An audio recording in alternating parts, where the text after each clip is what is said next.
L'Homo erectus est sorti de l'Afrique très probablement vers 1 700 000 ans. Ce sont les voies qui ont été pratiquées par la première humanité née en Afrique sous la latitude du Kenya, dans cette région de l'Afrique de l'Est, qui comprend à la fois l'Éthiopie, le Kenya, la Tanzanie et même l'Afrique du Sud.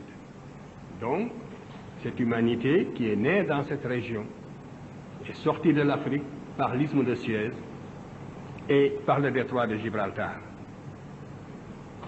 L'Homo sapiens sapiens lui-même, c'est-à-dire l'homme qui est à la fois comme vous et moi, c'est la dernière forme, si vous voulez, de l'humanité.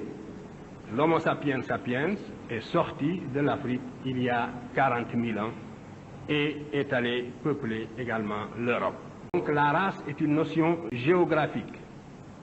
Et c'est parce que l'Homo sapiens sapiens est sorti de l'Afrique il y a 40 000 ans pour aller peupler l'Europe en particulier, qu'il est entré en Espagne et en France, qu'il a séjourné dans cette région dans des conditions extrêmement dures, parce que c'est pendant la dernière glaciation vurmienne qui a duré 100 000 ans que l'Homo sapiens sapiens est sorti de l'Afrique.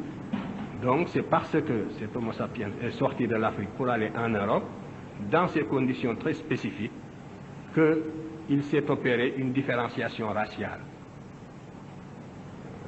C'est un bouclier qui protège l'organisme des rayons ultraviolets pour lui permettre de survivre, et c'est la raison pour laquelle cette humanité qui est née par hasard en Afrique était nécessairement négroïde.